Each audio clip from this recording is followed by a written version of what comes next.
Amma ba'd, Bapak dan Ibu kaum muslimin, sidang jamaah maghrib menjelang Isya rahimakumullah. Segala puji dan syukur untuk Allah Subhanahu wa taala. Salawat dan salam untuk Nabi Muhammad sallallahu alaihi wasallam. Allahumma shalli ala Muhammad wa ala ali Muhammad. Kita lanjutkan pembahasan kita berkaitan dengan jalan untuk mendapatkan hidayah dari Allah Subhanahu wa taala, dan kita kembali merujuk kepada Al-Quran surat Al-An'am, surat yang ke-6 ayat 125.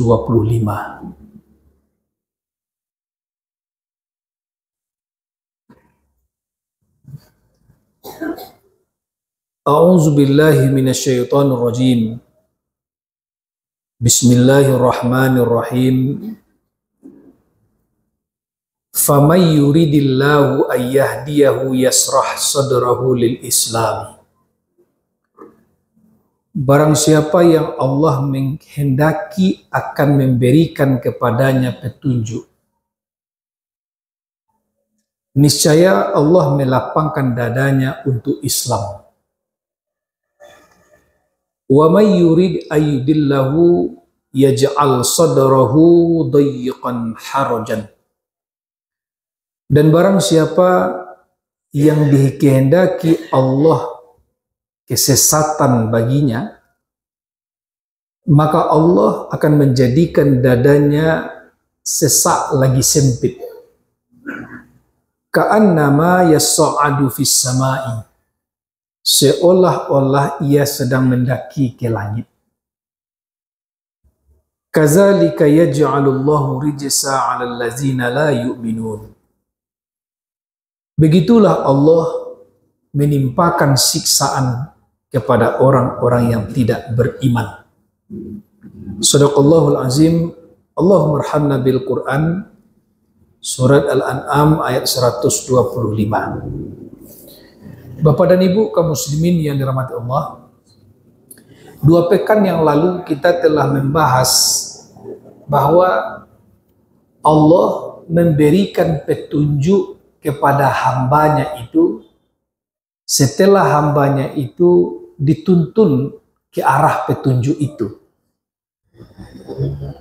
Dan apabila hambanya itu memilih jalan untuk menuju kepada petunjuk Allah, maka dimudahkanlah ia untuk itu.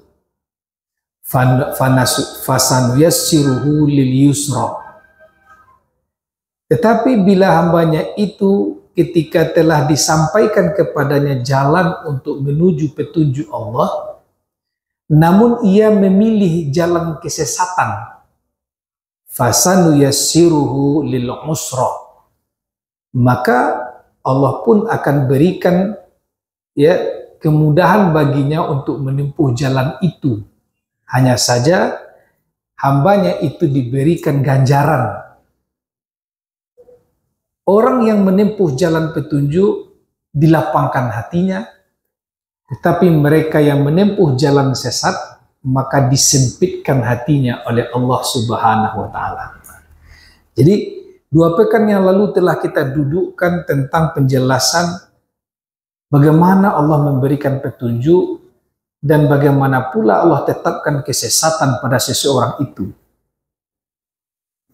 Sudah lama terjadi perdebatan kalam, Bapak Ibu yang dirahmati Allah, berkaitan dengan kehendak Allah ini.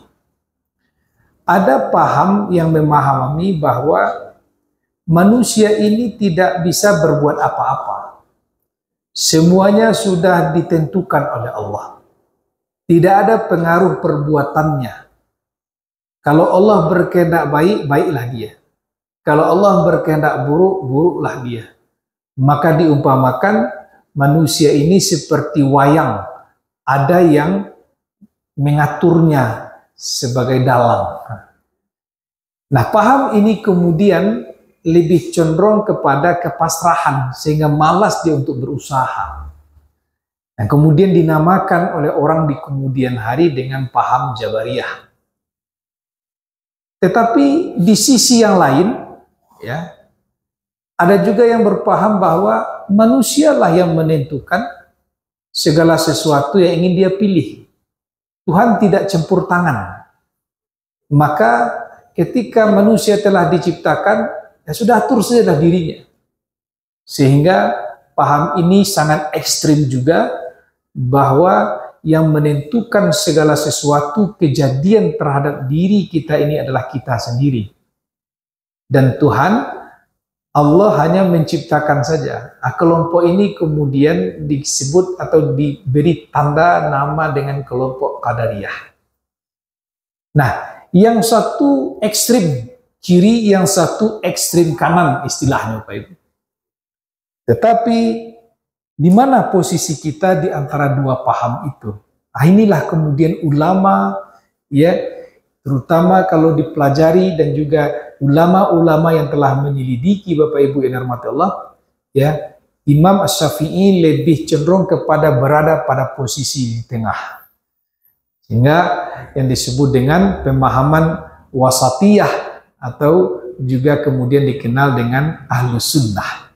Nah, bagaimana pemahaman Ahlus Sunnah dalam masalah ketentuan Allah itu? Manusia diberikan oleh Allah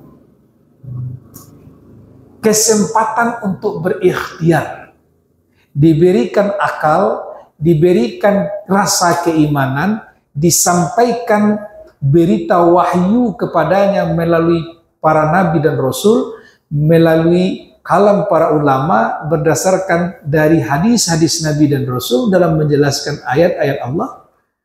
Tetapi setelah manusia itu berusaha, maka Allah lah yang memutuskan apa yang menjadi hasil yang terbaik untuk orang itu sesuai dengan kehendak Allah.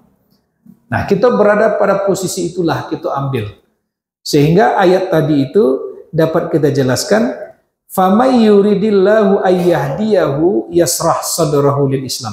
Siapa yang dikehendaki oleh Allah untuk diberikan kepadanya petunjuk, karena dia memilih jalan untuk menuju petunjuk itu, diberi petunjuklah dia oleh Allah, maka Allah lapangkan dadanya untuk Islam.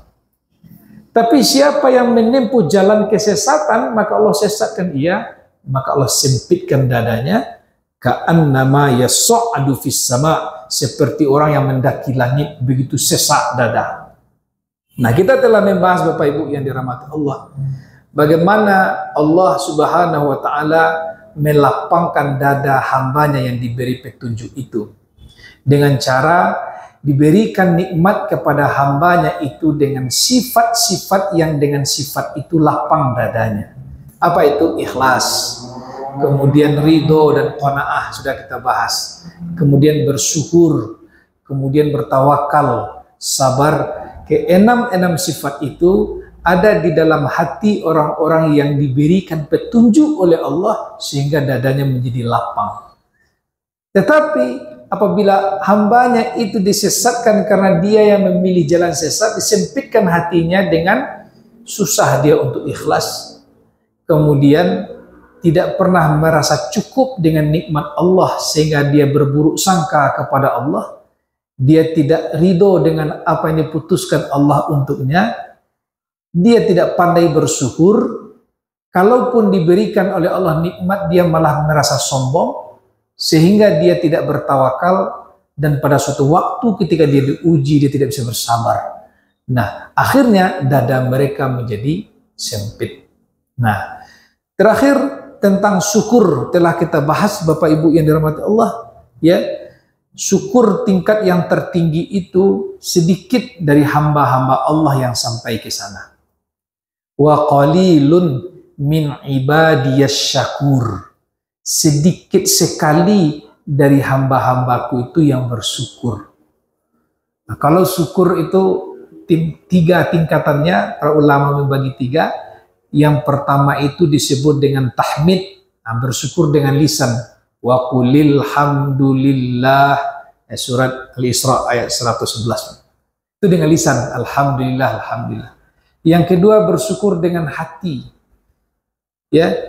Dan dengan hati ini mengakui seluruh nikmat yang diberikan oleh Allah itu datang dari Allah, sehingga hatinya mengakui segala pujian itu hanya untuk Allah. Tapi dia pandai berterima kasih kepada orang yang menjadi perantara nikmat Allah itu sampai kepadanya. Kemudian lidahnya mengucapkan alhamdulillah. Nah, syukur tingkat yang ketiga, ya, ini yang disebut dengan syakur. Ya, syakur.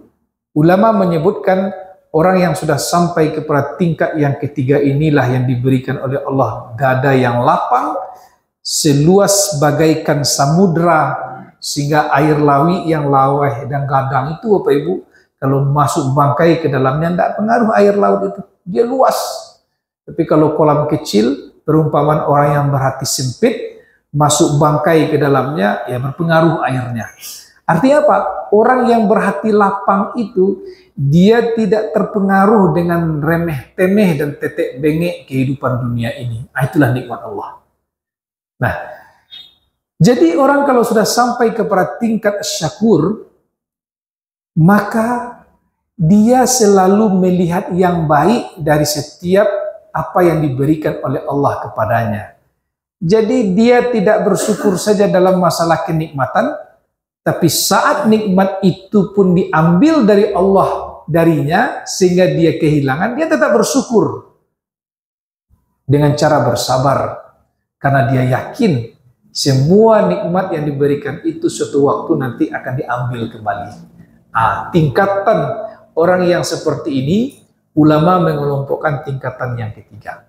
Nah, sekarang kita lanjutkan pembahasan jalan yang dibentangkan oleh Allah Subhanahu wa taala, yang apabila kita ikuti jalan itu, ya, Allah akan menjanjikan kepada kita petunjuknya akan sampai kepada kita, sehingga hati kita, dada kita menjadi lapang. Nah, di dalam kitab Thariqun Sulukiyah, kalau ya jalan para salik gitu.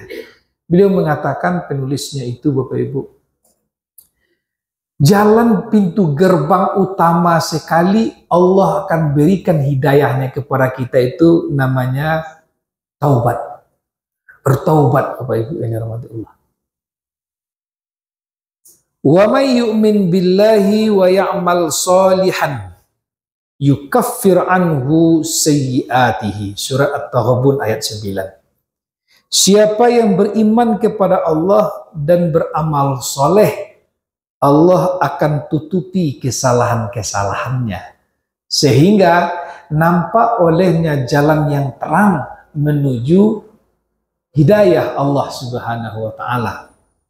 Meskipun hidayah itu sudah sampai kepada kita dalam bentuk Islam, tetapi jalan untuk menuju kelapangan dada yang dijanjikan oleh Allah untuk orang-orang yang diberinya hidayah itu adalah pertama sekali itu dengan beriman dan beramal soleh.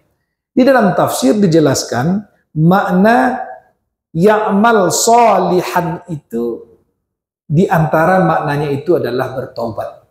Jadi siapa yang beriman kepada Allah dan bertaubat, maka ditutupi oleh Allah kesalahan-kesalahannya. Ibu dan Bapak yang dirahmati Allah, tentang bertobat, inilah nasihat para nabi dan rasul kepada kaumnya dan kepada umatnya. Diikuti juga oleh para sahabat di kemudian hari. Sehingga Nabi kalau ditanya dan banyak yang mengeluh kepada beliau, selalu saja Nabi menanggapi keluhan umatnya yang mengeluh itu dengan perintah fastaghfirullah. Minta ampunlah kepada Allah. Ya. Ketika Sayyidina Umar Ibnul Khattab di musim paceklik, berbondong-bondonglah umat datang menemuinya. Wahai pemimpin orang-orang beriman, lakukanlah sesuatu agar Allah turunkan hujannya, agar Allah keluarkan kita dari paceklik ini. Jawab Umar satu saja, yang dilakukan adalah minta ampun kepada Allah. diminta ampun kepada Allah. Fastaghfirullah. Seluruh nabi dan rasul yang didatangi oleh kaumnya untuk minta pertolongan Allah, selalu para nabi dan rasul itu memulainya dengan menyuruh kaumnya itu untuk minta ampun kepada Allah. Fastaghfirullah. Nah, ada sebuah hadis Bapak Ibu yang dirahmati Allah yang bisa kita pahami bahwa ternyata berbuat kesalahan itu, ya, Allah sudah tunjukkan jalannya untuk keluar dari kesalahan itu. Wallazi nafsi biyadihi law lam tuznibu la zahaballahu bikum wa la jaa biqaumin yuznibuna fayastaghfiruna Allah fayaghfiru lahum. Jadi kata Nabi dalam sebuah hadis diriwayatkan oleh Imam Muslim, demi zat yang jiwaku berada di tangannya. Jadi Nabi bersumpah wallazi nafsi biyadihi, yaitu demi Allah, ya. Laulam tuznibu la zahaballahu bikum. Nah, kalau kalian sudah tidak ada dosa lagi, kata Nabi. Ya, nanti kita lihat bagaimana ulama menjelaskan ini. Kalau tidak berdosa, kalian lai kecil Nabi kepada umatnya, kaumnya pada waktu itu, tentu sekarang kepada kita. La zahaballahu bikum, maknanya ya Allah sudah selesai kehidupan kamu di dunia ini, ya, maka menujulah kampung akhirat, ya, dengan ridho dan diridhoi oleh Allah Subhanahu wa taala. Irji'i ila rabbiki radiyatan mardiyah. Kalau ndak ada wak badoso oleh Bapak Ibu yang dirahmati Allah, dah selesai wak di dunia. Kemudian ya kita menuju kampung halaman kita yang sebenarnya. Ini bagi orang-orang yang beriman. Lalu setelah itu Allah ganti orang-orang yang sudah tidak berdosa tadi dengan orang-orang yang berbuat dosa. Kemudian Allah perintahkan kepada mereka untuk minta ampun dan bertobat kepada Allah. Dan setelah mereka bertobat, Allah ampuni dosa mereka. Lalu setelah itu Allah tiadakan ia dan tinggallah dunia ini, dia menuju kepada kampung akhirat. Nah, apa makna hadis ini Bapak Ibu yang dirahmati Allah? Dalam maknanya, mana yang paling utama kita tangkap dalam hadis ini adalah sebagaimana dijelaskan oleh para ulama yang pernah kita dengar, begitu ya, bahwa tidak ada manusia yang berbuat salah sehingga Allah Subhanahu wa taala memanggil hamba-hambanya itu yang berbuat salah, yang dengan sebutan yang melampaui batas itu, minta ampunlah kepada Allah, kata Allah. Niscaya Allah akan ampuni kamu, tapi dengan sebuah persyaratan tentunya, kita minta ampun kepada Allah. Maka pintu hidayah Allah itu terbuka dan kita masuk ke dalamnya menuju ke lapangan dada, dimulai dengan cara bertobat terlebih dahulu, Bapak Ibu. Dengan cara bertobat. Ya ayyuhallazina amanu tubu ilallahi taubatan nasuha. Wahai orang-orang yang beriman, bertobatlah kamu kepada Allah dengan sebenar-benarnya taubat. Orang beriman disuruh bertobat, Bapak Ibu. Orang beriman. Kenapa? Apa rahasianya orang beriman disuruh bertobat? Dalam ayat surat Taghabun ayat 9 tadi, wa may yu'min billahi wa ya'mal shalihan. Nah, dia beriman dan beramal soleh, didahului dengan bertobat, barulah diampuni dosa-dosanya oleh Allah Subhanahu wa taala. Jadi bertobat itu Bapak Ibu yang dirahmati Allah. Kemudian ya Sayyidina Umar Ibn Khattab memberikan sebuah syarat untuk taubatan nasuha itu. Pertama, yang bertobat itu hati. Kita mengakui kita salah. Ya. Lalu lisan kita mengucapkan astaghfirullahaladzim. Lalu anggota tubuh kita menjauhkan segala perbuatan yang kita sesali itu. Ini kata Sayyidina Umar. Tapi kalau ada hubungannya dengan manusia, maka tambah syaratnya satu lagi. Minta maaf kepada orang yang kita zalimi itu. Kalau ada hubungannya dengan harta benda, tambah syarat yang kelima. Kembalikan lagi harta benda yang menjadi hak orang yang telah kita ambil atau kita zalimi itu. Nah, inilah pintu hidayah, Bapak Ibu ini rahmatullah. Dan kelapangan dada itu pun diberikan oleh Allah kepada orang-orang yang memulai dia melangkah untuk menuju hidayah Allah itu dengan cara bertaubat. Ibu dan Bapak yang dirahmati Allah, coba kita lihat bagaimana Allah mengajar para nabi dan rasulnya, mendidik para nabi dan rasulnya dalam perkara bertaubat ini, Bapak Ibu. Ya. Kita ingat doa Nabi Adam alaihissalam. Rabbana zolamna anfusana wa illam taghfir lana wa tarhamna lanakunanna minal khasirin. Kita tahu Bapak Ibu bahwa Adam disesatkan, diperdaya oleh iblis, setan. Lalu setelah itu Adam pun mengajak istrinya kepada kesesatan itu. Tetapi ketika Adam bertaubat, yang disalahkan adalah dirinya. Adam menyalah-nyalahkan setan. Rabbana zolamna anfusana. Itu hakikat daripada bertaubat. Mengaku memang kita salah dan tidak ada orang yang tidak salah. Nabi dan Rasul dijaga oleh Allah dari kesalahan itu. Itulah bentuk nikmat yang diberikan oleh Allah kepada Nabi dan Rasulnya karena tugas berat seorang Nabi dan Rasul itu. Sehingga Allah jaga dia dari perbuatan-perbuatan yang salah. Ibu dan Bapak yang dirahmati Allah, kepada sesama manusia, hatiku masih akan sempit kalau kita masih menganggap selalu benar dan orang salah. Meskipun Bapak Ibu yang dirahmati Allah, you memang awak nan bana, tetapi Allah akan bukakan hidayahnya kalau awak caliak kelemahan awak, Bapak Ibu. Ya. Mungkin saja seorang ibu, seorang bapak merasa tersinggung dengan perbuatan anaknya. Lalu setelah diselidiki, sepertinya memang anaknya itu yang salah dan berbuat durhaka kepada ayah dan ibunya. Maka si ayah dan si ibu tidak mau memaafkan kesalahan anaknya itu. Sehingga dia pun bersumpah tidak akan dia maafkan.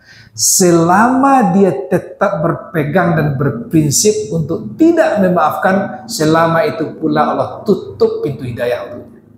Seperti itu penjelasan tentang taubat ini, Bapak Ibu. Ya. Sebab Allah katakan, kalau tidak ada dosa lagi kita ini dah tidak ada di dunia lagi. Udah pindah ke akhirat. Lalu bagaimana? Apa yang harus kita lakukan? Ingat betapa Allah Maha Pengampun. Allah saja Maha Pengampun. Ya, maka orang-orang yang merasa seperti itu, Ibu dan Bapak, kalau ingin diberikan hidayah oleh Allah dan ingin hatinya dilapangkan, ini akan berucap, mungkin Nambo belum bisa mendidik anakku dengan baik. Mungkin juga ada perbuatan dan perkataan saya yang membuat dia juga tersinggung. Lalu dia minta ampun kepada Allah dan ia memaafkan kesalahan orang kepadanya. Nah, di saat itu Ibu dan Bapak lapang hati. Kita pun bisa merasakan Bapak Ibu. Pikiran misalnya. Ya Allah, lah mau maafkan ya Allah. Ambo mungkin keliru, mungkin juga salah. Tetapi ambo mungkin tidak tahu di mana kesalahan ambo.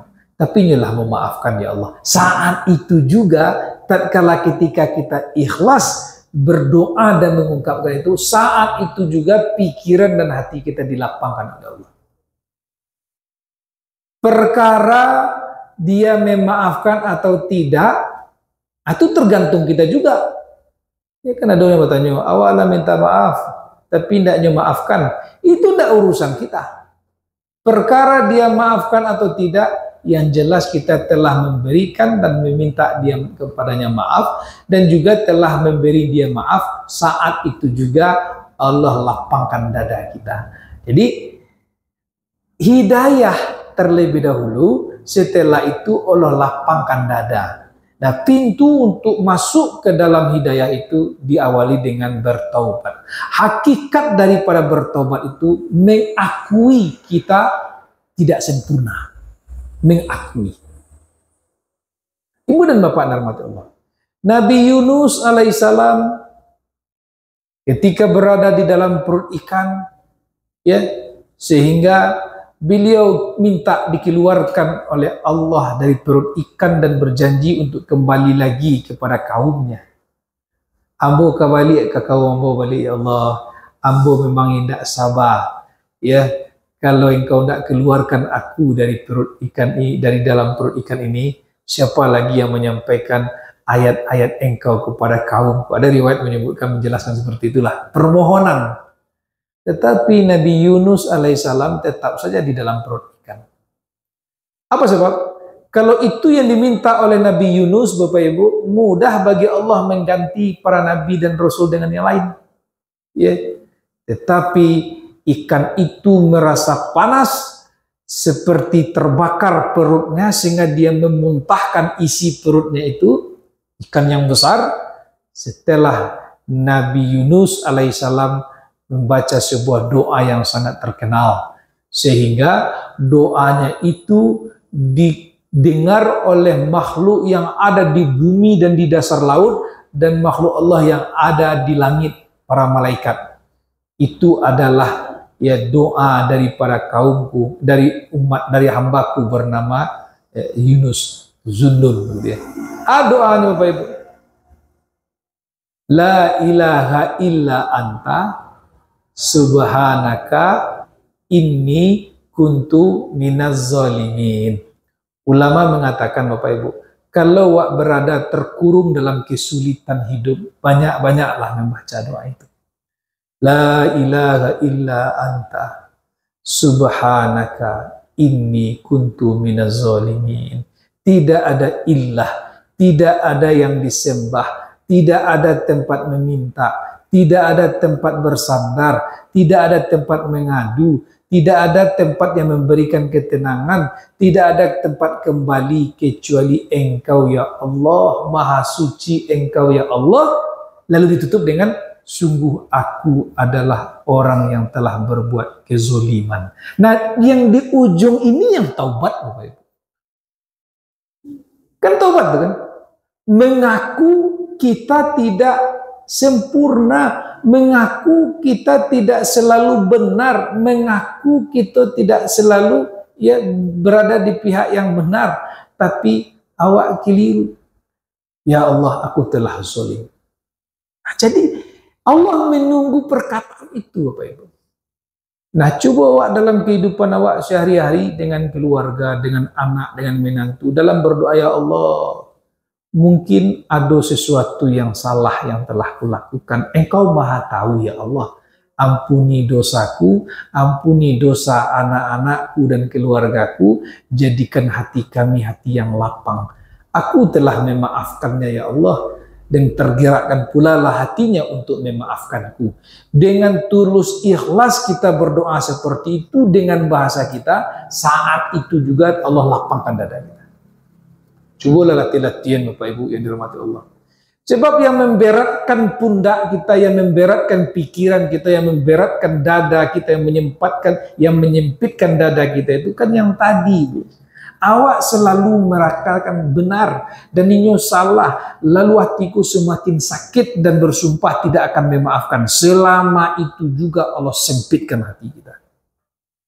Inilah luar biasa pesan para ulama, mulailah buka pintu hidayah Allah itu dengan cara bertaubat dan memberikan maaf kepada orang yang bersalah kepada kita. Kemudian kita pun meminta keridhaan orang itu apabila ia telah terzalimi. Maka Allah janji, yasrah sadrahu lil Islam.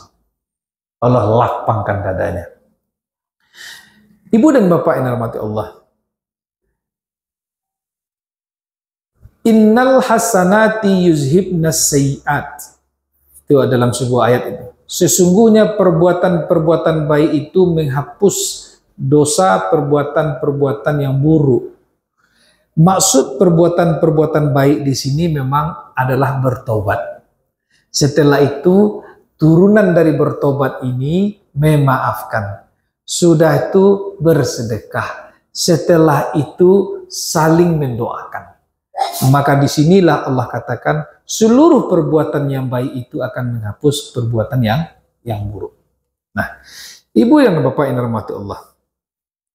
Kemudian ada amalan-amalan praktis. Nah, praktis ya.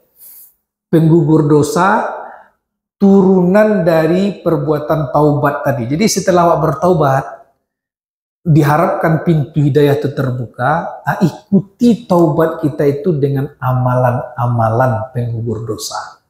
Yang jelas perbuatan yang kita sesali itu sudah kita tinggalkan toh. Tidak akan kita ulang-ulang dan menjauh kita dari segala sesuatu yang mungkin menyebabkan kita akan berbuat itu lagi. Tinggalkan. Namun setelah itu harus diiringi pula dengan amalan-amalan yang sebenarnya ringan. Tapi itu bisa menuntun hati kita untuk selalu bertobat dan terjaga dari perbuatan dosa. Atau amalannya Bapak Ibu, berwudu, menjaga wudu. Ya, man tawaddoa fa ahsanal wudu kharajat khotayahu min jasadihi hatta tukhruja min tahta asfarihi. Siapa yang berwudu lalu memperbagus wudunya, disempurnakan wudunya itu. Dosa-dosanya akan berguguran dari tubuhnya, bahkan dari kuku-kukunya yang mengalir air wudunya itu di situ. Maka maksud fa ahsanal wudu menyempurnakan, jangan sampai tidak mengena air, terkena air wudu, anggota wudu kita yang wajib terkena air wudu itu. Bahkan Nabi mengatakan, kalau sempurna, maka dosa kita juga akan berguguran bersama jatuhnya air wudhu itu. Itu perumpamaan Bapak Ibu yang dirahmati Allah. Jadi taubat itu juga diiringi dengan berwudhu. Makanya ulama di kemudian membuat sebuah ketentuan dalam masalah bertaubat ini, yang disebut kemudian dengan mandi taubat, kemudian berwudu, itu Bapak Ibu yang dirahmati, didahului ya dengan berwudu, kemudian selalu kita menjaga wudu. Setelah itu apalagi amalan-amalan untuk mendukung taubat kita tadi, ya, memperbanyak langkah ke masjid dan beriktikaflah di masjid. Ibu dan Bapak dirahmati Allah, ya, tempoh hari ada beberapa konsultasi ke sekolah. Coba kita amalkan setelah kita bertobat, sekian banyak masalah yang memberatkan dada kita, yang memberatkan pikiran, yang menyempitkan dada. Jago wudu, jago waktu sholat 5 waktu, dan sedapat mungkin dahulu datang ke masjid sebelum waktu sholat itu masuk.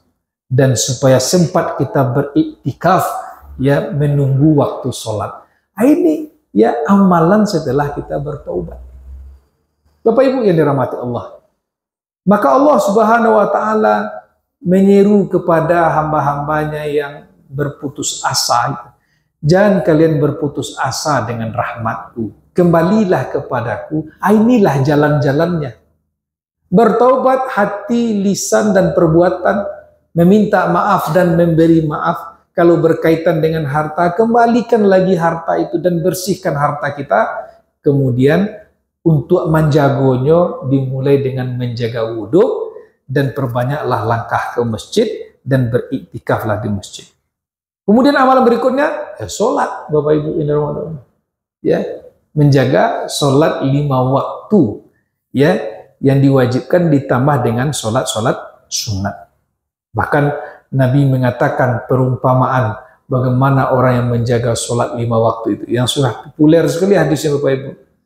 Ya, bagaimana menurut kalian, kata Nabi, seandainya di sebuah rumah di depan rumah kalian itu ada sebuah sungai yang setiap kali kalian membasuh, ya, mencuci diri kalian atau salah seorang kalian mandi di air sungai itu, membersihkan badannya 5 kali sehari, apakah akan tersisa kotoran pada badannya? Kalau sudah seperti itu dia membersihkan dirinya. Kan begitulah amanah di situ.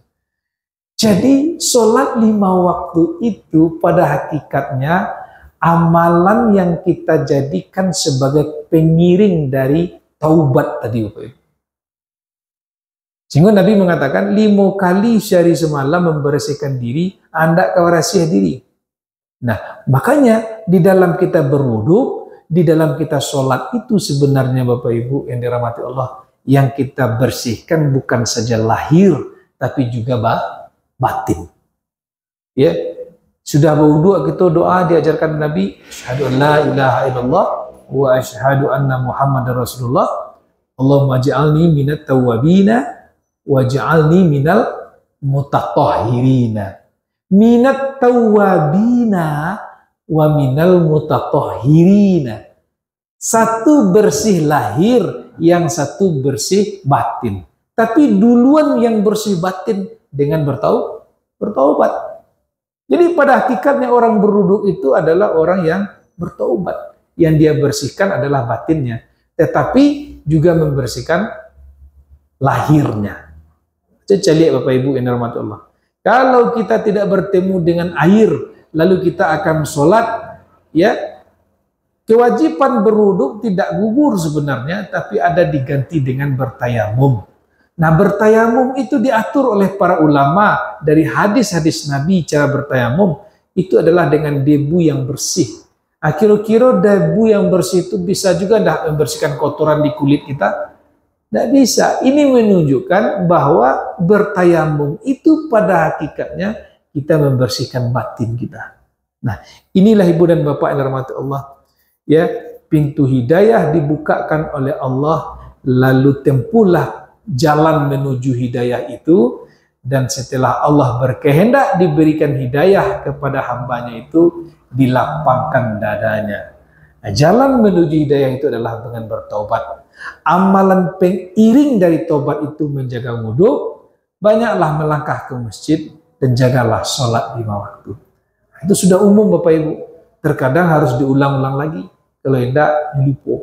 Nah, mudah-mudahan dapat kita amalkan hendaknya, dan juga kita sampaikan kepada anak-anak kita, keluarga-keluarga kita yang sekarang ini Bapak Ibu terkadang banyak masalah, ya, dan tidak tahu dia jalan keluarnya bagaimana. Apalagi anak-anak muda yang sekarang ini, yang sedikit sekali dia punya kesempatan belajar agama. Begitu masalah kehidupan ditimpakan, diujikan kepada mereka, mereka gugup cara menyelesaikannya. Inilah cara menyelesaikan, sehingga dada menjadi lapang, pikiran juga menjadi tenang. Astaghfirullahalazim. Subhana rabbika rabbil izzati amma yasifun. Wassalamun alal mursalin walhamdulillahi rabbil alamin. Assalamualaikum warahmatullahi wabarakatuh.